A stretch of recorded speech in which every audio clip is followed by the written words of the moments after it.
এই ব্যাংক যেগুলো হবে এগুলো হলো সামাজিক ব্যবসার ব্যাংক, এটা কারো মুনাফার জন্য না। এখানে এই বৈশিষ্ট্য এনজিও হলে সেটা সমস্যা নাই, কারণ যেহেতু এনজিওকে পয়সা নিজস্ব খাতে আয় করতে পারছে না, লাভ করতে পারছে না। যেই মাত্র ব্যাংকিং লাইসেন্স দেওয়া হবে, কেউ বলছে ঠিক আছে আমি ব্যাংকিং লাইসেন্স নিলাম, আমি এখন টাকা রোজগার করবো।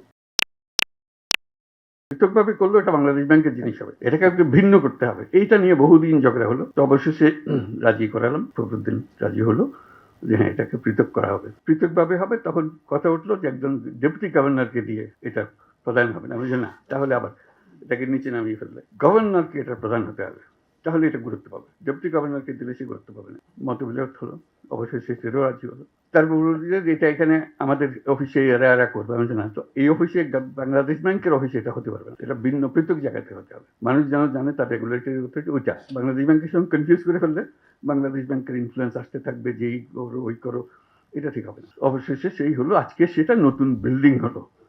এটি হলো আমার শেষ বক্তব্য, যে আমি খুব খুশি হলাম যে এটা পৃথকভাবে হয়েছে, খুব সুন্দরভাবে হয়েছে। যারা পৃথকভাবে করেছে তারা বাংলাদেশ ব্যাংকের অনেক লোক ছিল, কিন্তু তারা জিনিসটা বোঝার চেষ্টা করেছে এবং সেই যে বোঝার প্রতি সম্মান করে তারা সেই নিয়ম কানুনগুলো করেছে।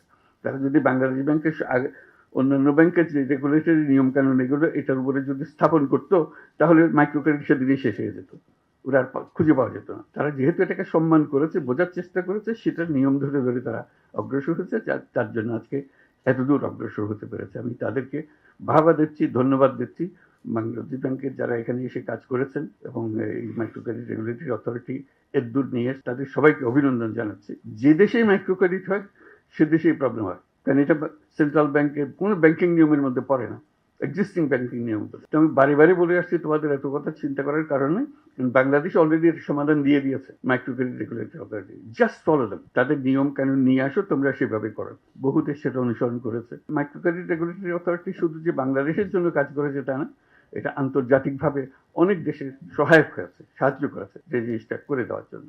তো সেটার জন্য আমি অভিনন্দন জানাচ্ছি মাইক্রো ক্রেডিট রেগুলেটরি অথরিটিকে। এখন আমরা এমন স্তরে এসেছি, মাইক্রো ক্রেডিটের যেটা পরিসংখ্যান এখানে দেওয়া আছে, আর কোন নতুন চিন্তা করতে হবে। এখানে মাইক্রো ক্রেডিট ব্যাংক স্থাপন, এটা এখন এনজিও। এই মাইক্রো ক্রেডিট ব্যাংক নামে একটা আইন করতে হবে, যেটা আইনের কথা আভাসিক নিতে আমরা পাচ্ছি এখানে। এটা পরিষ্কারভাবে এটা নতুন একটা ব্যাংক হতে হবে, নতুন আইনে।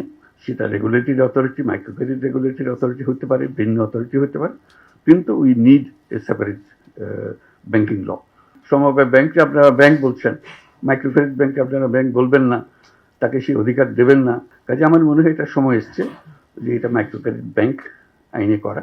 10টা top bank micro credit organisation যেগুলো তোমরা ইতিমধ্যে লাইসেন্স দিয়েছো মাইক্রো ক্রেডিট অপারেট করার জন্য, এগুলো বিশাল আকারে করছে, তাদেরকে পরীক্ষামূলকভাবে ব্যাংকিং লাইসেন্স দাও। তো অবশেষে তারা শুনলো, 4-5টা ব্যাংকের দিল, বিশাল বিশাল ব্যাংক হয়ে গেল। সেগুলো এত বড় হলো, তড়িৎ গতিতে তারা দেশ জুড়ে চলতে আরম্ভ করলো। আমি তাড়াতাড়ি বললাম যে তোমরা লাইসেন্স দিয়েছো, ভালো করেছো, কিন্তু একটা কথা খেয়াল করো নাই, আমি তো মাইক্রো ক্রেডিট ব্যাংক করতে বলেছিলাম, তোমরা তো একটা কনভেনশনাল ব্যাংক বানিয়ে হলো, লাইসেন্স ফুল ব্যাংকিং লাইসেন্স দিয়ে দিচ্ছে। এটা মাইক্রো ক্রেডিট ব্যাংকিং লাইসেন্স, যে এই কাজ ছাড়া সে অন্য কাজ করতে পারবে।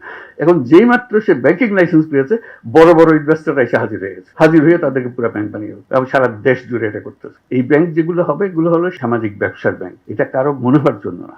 এখানে এই বৈশিষ্ট্য এনজিও হলে সেটা সমস্যা নাই, কারণ যেহেতু এনজিওকে পয়সা নিজস্ব খাতে আয় করতে পারছে না, লাভ করতে পারছে না।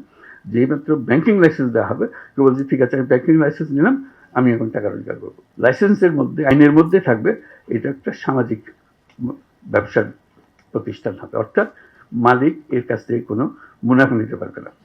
এবং মালিক সদস্যরা, মাইক্রো ক্রেডিটের একটা বৈশিষ্ট্য, সদস্যরা মালিক হয়। কাজে যেমন গ্রামীণ ব্যাংকের মালিক হয়েছে ব্যাংকের মালিক, গ্রামীণ ব্যাংকের 90% মালিকানা হলো না, গ্রামীণ ব্যাংকের যারা ঋণ গ্রহীতা তারাই হলো তাদের মালিক, এবং তারাই বোর্ডে বসে, তারাই নিয়ন্ত্রণ করে।